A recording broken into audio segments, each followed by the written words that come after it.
목사님 나오셔서 하나님의 뜻이 이루어질 때라는 제목으로 말씀 전하실 때 귀한 은혜 받으시기 바랍니다.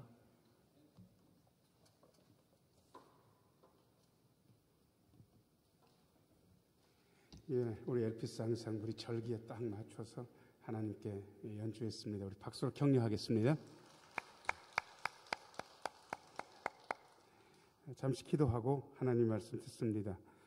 은혜로우신 주님, 이 시간 말씀하여 주시고 주의 말씀 들을 때에 주의 영이 우리의 심령 속에서 약동하는 시간 되게 하여 주옵소서. 말씀 들으며 마음속에 기쁨과 감사와 용기와 믿음의 다짐이 있게 하여 주옵소서. 예수님 이름으로 기도합니다. 아멘. 7월 첫 주입니다. 반년 동안의 감사를 주님께 드리는 날입니다. 생각해 보면 힘들고 짜증나고 괴로운 일도 없지 않았습니다. 그런데 감사한 일도 참 많았습니다. 글쎄요, 양으로 비교가 되는지는 모르겠습니다. 저는 늘 걸어다니면서 내 몸뚱이에 걸어다니는 건 너무 감사하다, 뭐 이런 생각합니다. 그 다음에 제가 코가 별로 좋지 않은데 수술하고 나서 코로 숨은 잘 쉬어줍니다. 다만 후각은 좋았다가 안 좋았다 합니다. 어느 날 김치 냄새가 탁 풍겨오면 얼마나 기분 좋은지 모릅니다. 내가 냄새 맡을 수 있다. 고맙고 감사한 일입니다. 걸어서 예배당에 와서 예배를 드릴 수 있을 정도의 건강이 유지되는 것은 또 얼마나 감사한 일인가. 한번 이것저것 생각해 보시면 좋으리라 생각합니다. 하나님의 뜻이 어떤 거는 분명합니다. 그런데 어떤 거는 좀 감추어져 있습니다. 감추어진 건 하나님께, 드러난 건 우리에게 속했다. 신명기 29장에 있긴 하지만 우리는 하나님의 뜻이 이루어지는 그 과정을 우리가 많은 경우에 보게 됩니다. 쉽지 않아요. 분명히 하나님의 약속은 분명한데 이루어질 때까지 좀 복잡하다. 성경에 그런 복잡한 과정을 겪은 분들이 여럿 있습니다. 성경에 나오는 인물을 두 종류로 딱 나눌 수 있습니다. 하나는 평면적이고 전형적인 인물입니다. 보면 거의 단점이 없는 인물들이 성경에 나옵니다. 여호수아, 단점 뭐 있습니까? 기브온 주민이 물었을 때 하나님 앞에 여쭤보지 않고 그냥 결정한 거, 이 정도의 단점은 좀 봐줄 수 있잖아요. 이거 말고 여호수아한테는 일생 단점이 없어요. 요셉 같은 경우에도 그래요. 어렸을 때 입이 싸가지고 형들의 잘못을 고자질한 거, 이것도 뭐 단점이라고 하긴 못하고요. 세상에 그 이후에 요셉의 일생을 보면 이런 정도까지 훌륭한 분이었나? 그렇게 도대체 따라갈 수도 없고 어떻게 보면 비교할 수도 없는, 그런데 이런 분들은 평면적이고 전형적인 인물이라 그럽니다. 그런데 성경을 보면 그분의 구질구질한 게 다 드러나 있는 인물들이 있어요. 이런 분들이 입체적인 인물인데 야곱 같은 경우가 그래요. 아버지 속이는 거, 그 다음에 정욕대로 움직이는 거, 뭐 이런 것들 다 보면 이분의 장점도 참 많이 부각도 있지만 단점도 있어요. 그리고 신약 성경에 오면 베드로 같은 경우가 그야말로 천국과 지옥을 왔다 갔다 하잖아요. 바요나 시모나, 이것을 내게 알게 한 이는 혈육이 아니다, 내 하나님 아버지다, 이런 엄청난 칭찬을 받았다가 사탄아 내 뒤로 물러가라라는 어마어마한 꾸중도 듣게 되죠.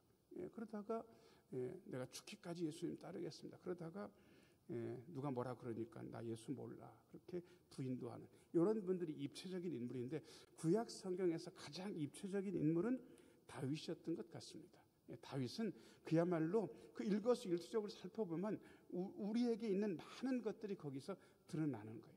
하나님과 승리도 했다가 그야말로 처절한 실패도 겪었다가 어떤 때는 미치광이 노릇도 했다가 어떤 때는 용기를 내서 자기의 동족을 구원하기도 했다가, 오늘 말씀이 다윗이 전체 이스라엘 왕으로 기름 부음 받고 인준되는 장면인데, 일단 다윗에 대해서 말씀드리려면 다윗이 기름 부음을 3번이나 받았다는 것을 여러분들이 알고 계신지 모르겠습니다. 여러분, 기름 부음 받는 직종이 흔한 직종이 아니잖아요.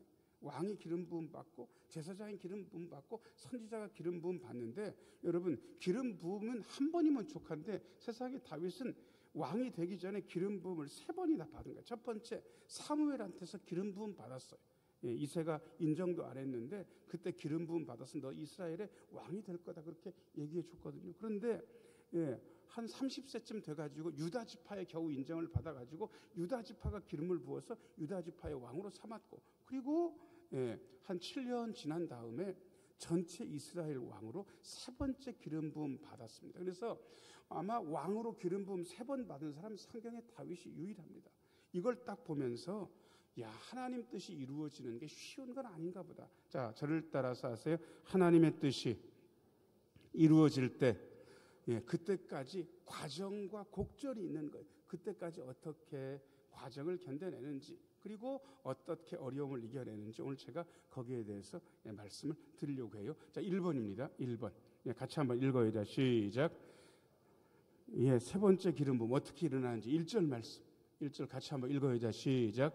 이스라엘 모든 지파가 헤브론에 이르러 다윗에게 나와 이르되 보소서 우리는 왕이 한 골육이니이다. 여러분, 이게요, 사울이 죽은 다음에 이스보셋도 죽은 다음에 와서 더 이상 인물이 없으니까 이스라엘 모든 지파가 다윗한테 와가지고 그때 하는 이야기예요. 세상에 사울이 강성할 때 이 얘기 안 했어요. 이스보셋이 있을 때도 이 얘기를 안 한 거예요.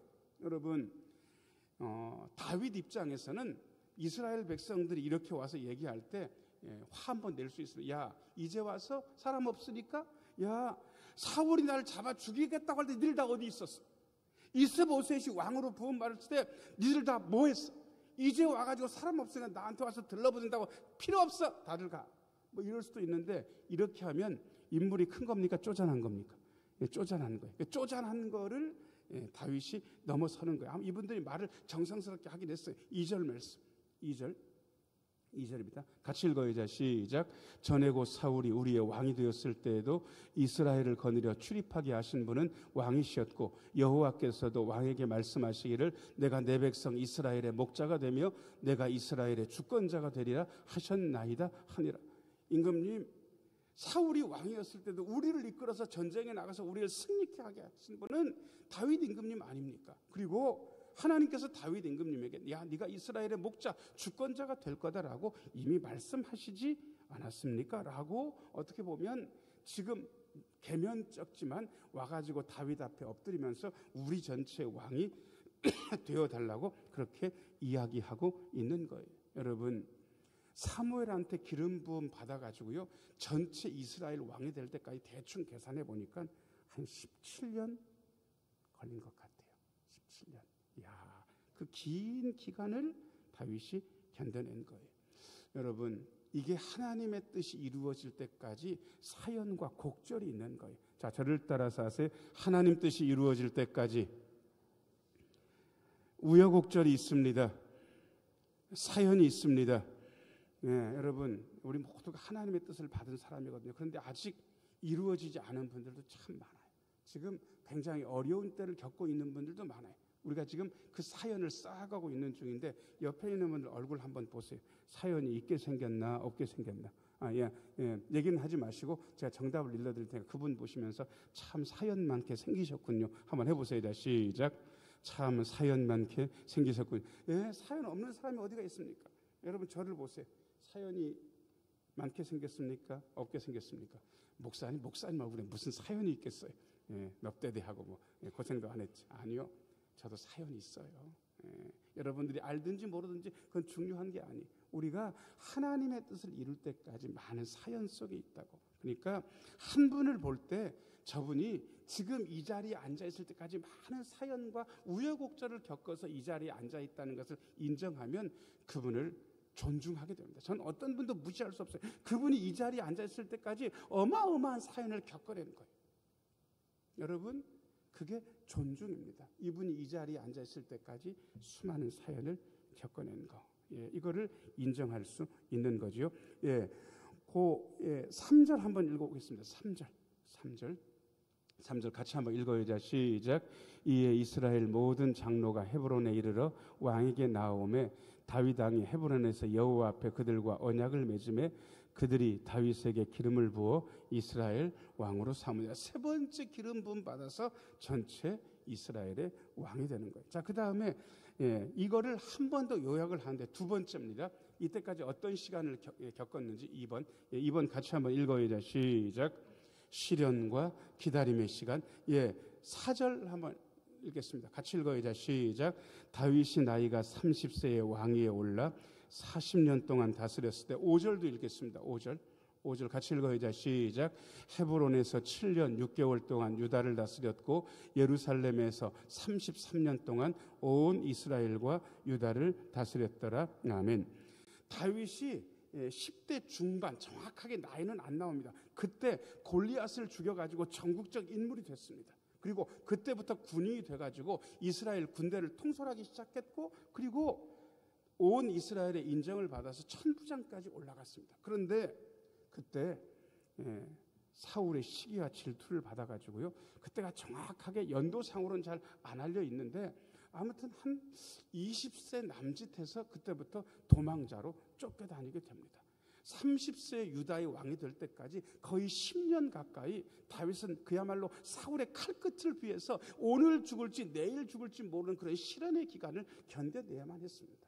여러분, 하나님의 뜻이 이루어질 때까지 시련이 있다는 사실을 다윗이 당신의 일생으로 우리에게 일러주고 있는 거예요. 자, 저를 따라서 하세요. 하나님 뜻이 이루어질 때까지 시련의 시간이 있습니다. 네, 여기 아마 시련의 시간, 진짜 힘든 이 시련의 시간을 견디고 있는 분들이 계신지 모르겠습니다. 야, 하나님 뜻이 이루어지긴 하겠다.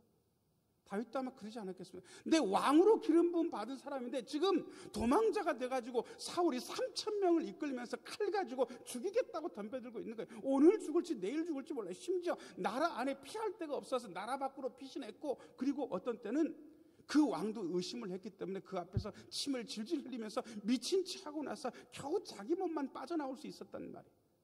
여러분, 이게 하나님의 뜻이 이루어지는 과정인 거예요. 야, 이게 끝이 아닐까?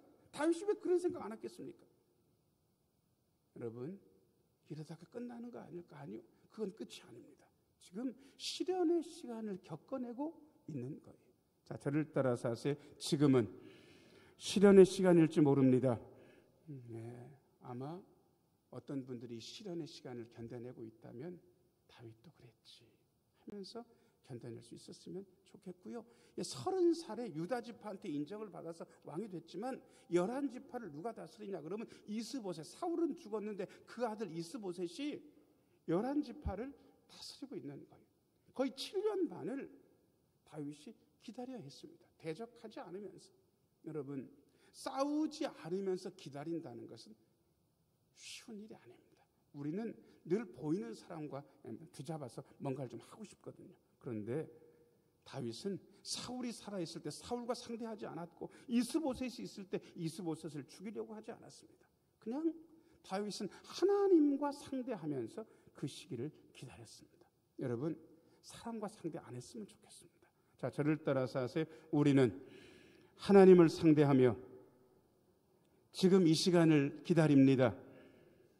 예, 그렇게 시련과 기다림의 시간을 보내면서 다윗은 기다리는 거예요. 그리고 37세쯤 될 때 전체 이스라엘 왕이 돼서 70세까지 다스릴 수 있었던 겁니다. 지금 시련과 기다림의 시간을 보내는 분이라면 우리 믿음의 선배 다윗도 그랬다라고 생각하면서 지금 잘 기다릴 수 있었으면 좋겠습니다. 그 다음에 그렇게 전체 이스라엘 왕이 딱 된 다음에 맨 먼저 한 일이 다윗이 참 잘한 일입니다. 보통 다윗 하면 골리앗 이긴 것만 생각을 하는데 아니에요. 그보다 더 어마어마한 일을 했습니다. 3번입니다. 세 번째. 같이 한번 읽어야죠. 시작. 성장의 중요한 전환점. 6절 먼저 한번 읽고 말씀을 드려볼게요. 6절 같이 한번 읽어야죠. 시작. 왕과 그의 부하들이 예루살렘으로 가서 그 땅 주민 여부스 사람을 치려하며 그 사람들이 다윗에게 이르되 내가 결코 이리로 들어오지 못하리라. 맹인과 다리 저는 자라도 너를 물리치리라 하니 그들 생각에는 다윗이 이리로 들어오지 못하리라 하미나. 여러분, 예루살렘이 이때 당시에는 여부스 사람의 치하에 있었고 이스라엘의 소유가 아니었습니다. 예루살렘이 왜 나중에 중요하게 되나 그러면 다윗 이후로 1000년 도읍이 됐기 때문에 중요합니다. 나라를 세우면서 도읍이 중요합니다. 고려는 500년 동안 개경, 나중에 서경, 평양으로 천도하려고 했었지만 결국 실패했습니다. 그 다음에 조선은 어디에 도읍했습니까? 한양으로 천도해가지고 지금 500~600년 그 역할을 지금도 하는 거예요. 지금도 서울이 우리나라의 수도잖아요. 여러분, 나라를 세우면서 수도를 자리 잡는 것은 어마어마한 일인데 지금 수도 역할을 하고 있는 게 다윗이는 헤브론인데 헤브론은 지리적으로 이스라엘이 위아래로 길을 쭉 가는데 거의 밑바닥에 있거든요. 헤브론은 틀렸어요. 왜냐하면 거기서는 북이스라엘까지 완벽하게 장악이 안 되는 거예요. 그래서 딱 중앙에 뭐가 있어야 되는데 지금 우리가 삼천리 반도 금수강산이라 그러면 가운데쯤 해가지고 서울이 있는 거 맞습니까? 맞습니까? 맞아요. 그런데 남한만 따지고 나면 서울은 가운데 있습니까? 위에 붙었습니까? 위에 붙었어요. 그래가지고 이게 지리적으로 맞지 않다고 그래가지고 여러분 각광받았던 도시가 어디입니까? 대전 옆에 있는데 세종 아니에요. 예, 여러분 천도하기 위해서 애를 썼는데 지금 되고 있습니까? 지지부진합니까? 예, 지지부진해요. 왠지 아세요? 안 움직여지거든요. 이게 인력 가지고 잘 되는 게 아니거든요. 그래서 세종시 땅값만 올려놓고 인구만 몇십만 명 불려놓고 그냥 지지부진한 상태로 있는 거예요. 천년 도읍을 만들기가 너무 어려운 거예요. 근데 지금 예루살렘 여부스 산성이 거기 버티고 있었는데 거기를 공성하겠다고 다윗이 나선 거예요. 여러분 공성전은 전쟁에서 제일 힘든 전투입니다. 대충 이렇게 따지시면 됩니다. 성 안에 300명이 있으면 그 성을 점령하기 위해서 최소한 몇 명이 와야 되나 그러면 아무리 적어도 3,000명이 있어야 공략해 볼 수 있는 거예요. 우리나라에도 뭐 안시성 같은 중국 대군이 몰려올 때 그 성 하나 못 먹어가지고 거기서 중국 사람들이 밀려가지고는 나라 전체에 대한 전쟁을 그르친 일들이 꽤 많이 있었어요. 그때 대충 뭐 정확한 역사 기록은 모르지만 중국 사람들이 뻥이 심해서 그런데 보통 대충 100만 대군 몰려오거든요. 그 100만 대군이 몇만 명도 안 되는 몇천 명도 안 되는 그 성 하나를 공략을 못해가지고 패퇴해서 돌아가게 되는 거예요. 여러분 공성전이 쉬운 게 아니거든요. 여부스 사람들이 어느 정도냐 그러면 야 니들 우리 성 공략 못해. 맹인하고 절름발이라도 다 이길 거야. 그래가지고 심지어 다윗을 조롱하기 위해서 거기 성벽에다가 맹인들, 절름발이들을 막 세워놨다는 거예요. 야지하면서. 얼마나 치욕스럽습니까? 그리고 심지어 아마 다윗 부하들도 말렸을 수도 있어요. 임금 이게 전략적으로 잘 안 될 것 같습니다. 어마어마한 성이거든요. 그런데 7절 말씀 한번 읽어보겠습니다. 7절 같이 한번 읽어보자. 시작. 다윗이 시온 산성을 빼앗았으니 이는 다윗 성이더라. 결국 승리한 겁니까? 승리한 겁니까? 자, 이럴 때 우리가 해석을 잘해야 돼요. 1번 다윗이 여부스 산성 예루살렘 성을 정복한 것은 1번 다윗이 잘나서 그런 거다. 아니 그게 아니고 하나님의 경륜이었다. 2번. 자, 1번과 2번 중에 뭘까요? 1번입니까? 2번입니까?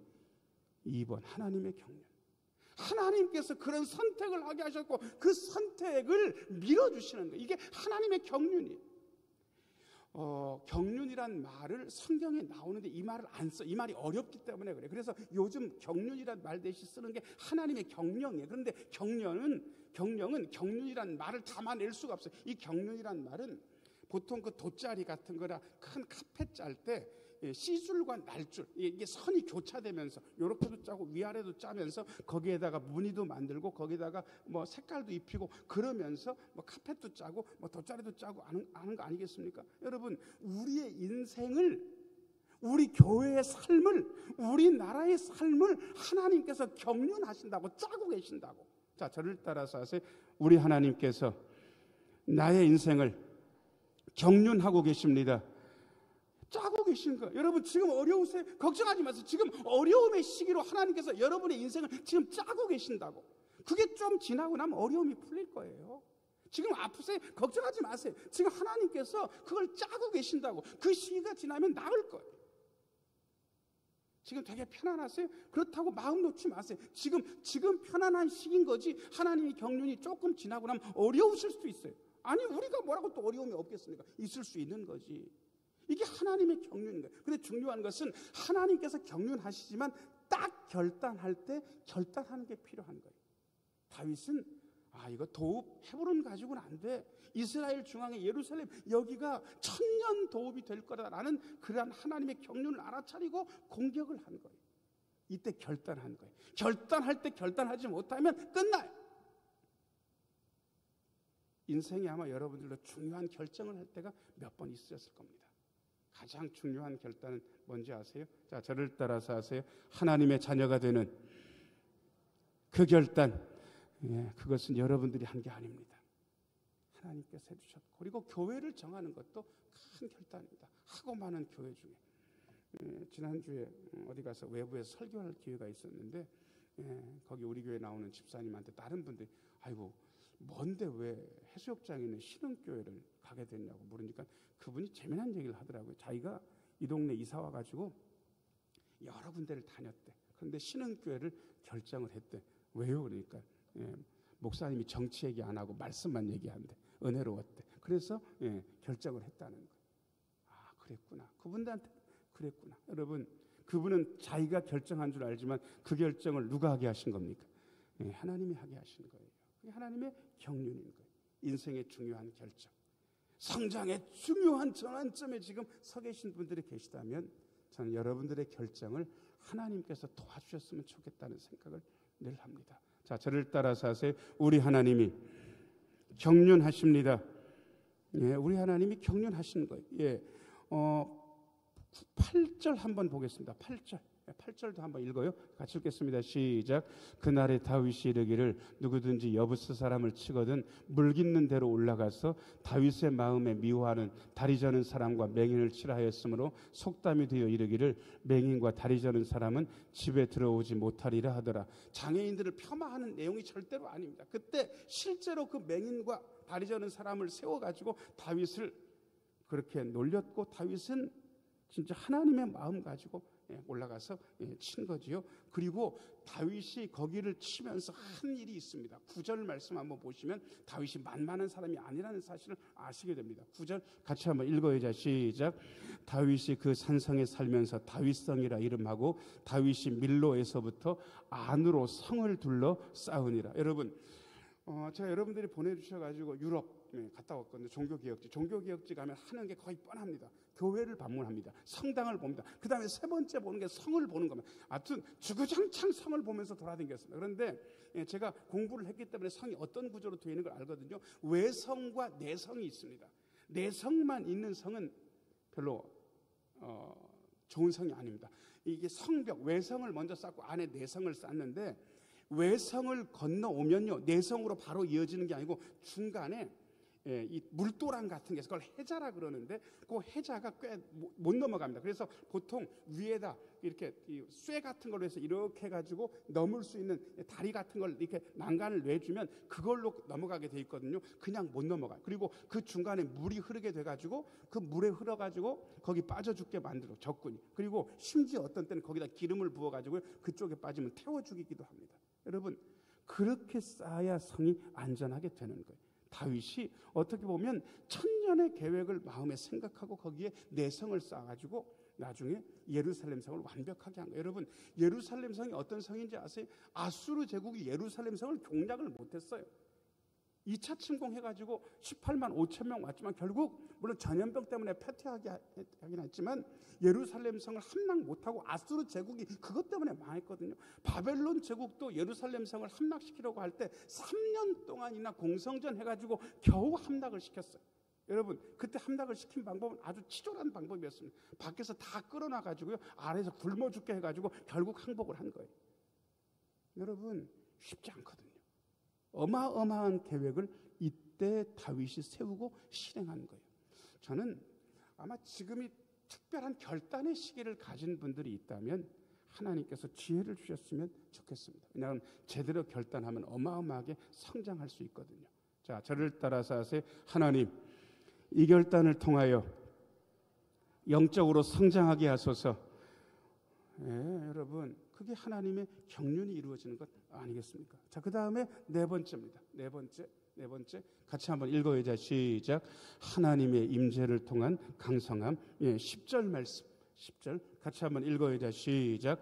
만군의 하나님 여호와께서 함께 계시니 다윗이 점점 강성하여 가니라. 자, 그럼 10절 읽으셨으니까 제가 여러분들한테 여쭤보겠습니다. 다윗이 점점 강성하게 되었던 이유가 뭡니까? 10절 읽으셨으니까 이유가 뭐죠?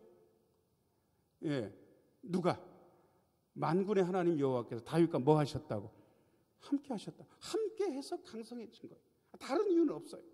여러분, 이게 성경이 우리에게 강성해지는 단 한 가지 방법으로 제시하는 거예요. 점쟁이는 어떻게 얘기하는지 아세요? 좋은 방향으로 가야 강성해지고 성공한다고 그래요. 어떤 날짜해야 강성해지고 성공한다고. 이게 점쟁이의 논리예요. 제가 주역을 꽤 길게 읽었습니다. 공부도 많이 했습니다. 그리고 그게 점서라는 사실을 깨닫고 이거 틀렸다라고 생각하고 주역을 버렸습니다. 난 읽기는 해요. 점서로서는 안 쓴다고 주역은. 여러분 거기 보면 이렇게 되어 있습니다. 동북쪽으로 가면 벗을 잃고 서남으로 가면 벗을 얻는다고. 거기 어떤 날짜가 길이라 거기에 계산이 될 수 있어요. 그런데 여러분 그런 거 믿으십니까? 아니에요. 그런 걸 믿는다면 아직까지도 점쟁이의 논리에 속고 계신 겁니다. 여러분들이 강성해지고 잘되고 형통할 수 있는 단 한 가지 방법은 10절 말씀 다시 한번 비춰주세요. 다윗은 이것만 믿었어요. 자, 위에 두 줄만 같이 한번 읽겠습니다. 시작. 만군의 하나님 여호와께서 함께 계시니. 그 다음에요. 다윗이 점점 강성하여가 아니라 만군의 하나님 여호와께서 함께 하시니까 잘되고 강성하고 형통한 거예요. 다른 길은 없어요. 근데 제가 이렇게 또 설교를 그 전에도 한번 한 적이 있는데 만군의 하나님 여호와께서 함께 계시면 강성해집니다. 이게 글자가 너무 많아. 만군의 하나님 여호와께서 함께 계신다. 그래서 목사님 좀 줄여줄 수 없니? 물론 줄이는 게 제 전공이니까. 그래서 제가 이걸 4글자로 줄였는데 4글자를 여러분들이 이거 아는 글자인데 아실랑가 모르겠습니다. 앞에가 임자로 시작되고 뒤에가 L자로 끝나요. 이게 신약 성경에 나왔는데 여러분들 이게 뭡니까? 하나님께서 함께 계신다는 게 그게 뭐죠? 여러분들 입으로 한번 얘기해 보세요. 뭡니까? 임마누엘. 우리가 강성해지고 형통하고 제대로 될 수 있는 단 한 가지 방법은 만군의 하나님 여호와께서 함께 계시는 거고 4글자로 줄이면 뭐라고요? 임마누엘. 임마누엘. 다윗은 임마누엘로 살았습니다. 때때로 실수했어요. 그래도 실수한 중에도 임마누엘로 살았어요. 때때로 도망 다니기도 했었어요. 도망 다닐 때도 다윗은 임마누엘로 도망 다녔어요. 제가 여러분들에게 한 가지 제안을 합니다. 많은 과정과 어려움들을 겪어내실 겁니다. 그리고 지금 그 힘든 시기를 견뎌내고 계신 분도 계실지 모르겠습니다.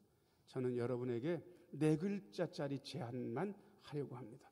그 4글자를 여러분들이 지금 해보셨으면 좋겠습니다. 시작. 임마누엘.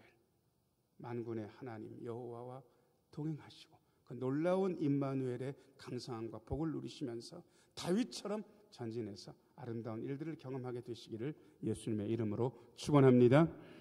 은혜로우신 아버지 하나님, 만군의 하나님 여호와께서 다윗과 함께 계셔서 다윗이 강성해졌던 것처럼 때때로 어려운 일을 겪을 때에도 임마누엘의 하나님을 다시 한번 마음속에 모시고 이 모든 어려움을 이기고 더 잘되고 형통하고 강성한 길로 나아가게 하여 주옵소서.